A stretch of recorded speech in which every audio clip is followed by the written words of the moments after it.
If you think being in the 22% tax bracket means you pay exactly 22% of your income in federal taxes, you're wrong. Let's break down one of the biggest misconceptions in the US tax system: calculating effective tax rates. By the end of this video, you'll learn what percent you actually pay, what's so weird about taxes in the US, and whether there's a conspiracy out there designed to keep you confused. So let's start with your income before taxes. If you make $60,000 from wages, that's basically your starting point, with a couple exceptions. But this is the quick and dirty version, so don't hold me to all the details, guys. But let's take that $60,000 and subtract the standard deduction, which is $14,600 for a single filer in 2024, which brings your taxable income down to $45,400.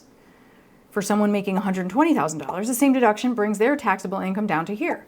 Now the brackets kick in, and here's the big misconception. Only the top slice of your income gets hit at the higher rate. So the first chunk of your income is taxed at 10%, then the next at 12%, then 22%, and so on.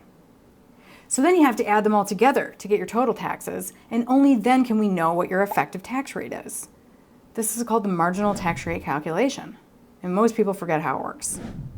So on $60,000, your highest marginal rate is 22%, but your effective federal income tax, the average across all the brackets, is 8.7%, or $5,216. And on $120,000, your highest marginal rate is 24%, but your effective tax rate is 15.3%, or $18,338. So why do we do it this way in the US?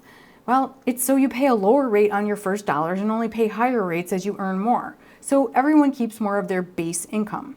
Now there's a lot of other ways to do taxes, like a tax where everybody pays the same percent, also known as a flat tax. But pretty much every other wealthy modern democracy does it just the way we do.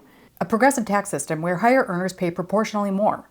Now, I'm not saying that just because your friends do something, you should do it too, but there are a lot of good policy reasons for why we do it this way, and we can cover those in another video. But wait, you might say, that's not all the taxes that are taken out of my paycheck. I know they're charging me other taxes too. And yeah, you're right. At the federal level, these other taxes are known as FICA taxes, which are what you're paying into Social Security and Medicare.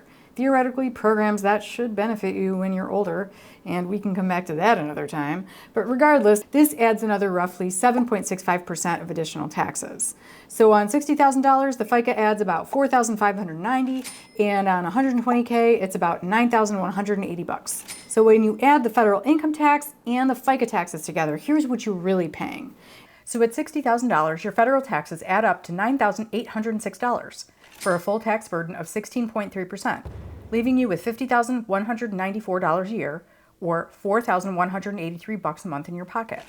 And at $120,000, your total federal taxes are $27,518 for a total burden of 23%, leaving you with $92,482 a year, or $7,707 a month in your wallet. Seems so easy now, right? You'll be able to do your own tax return lickety-split.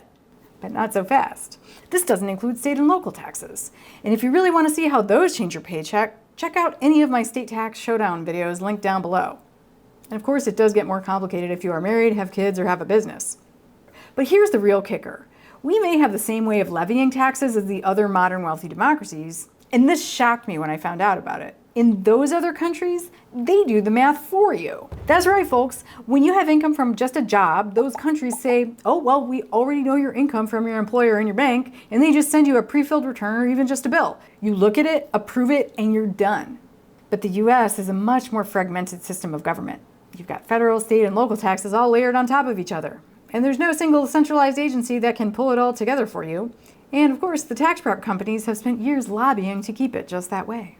So I hope you found this video helpful, but I wouldn't be surprised if it made you even more frustrated. Tell me down below, what makes your blood boil the most about taxes in the US?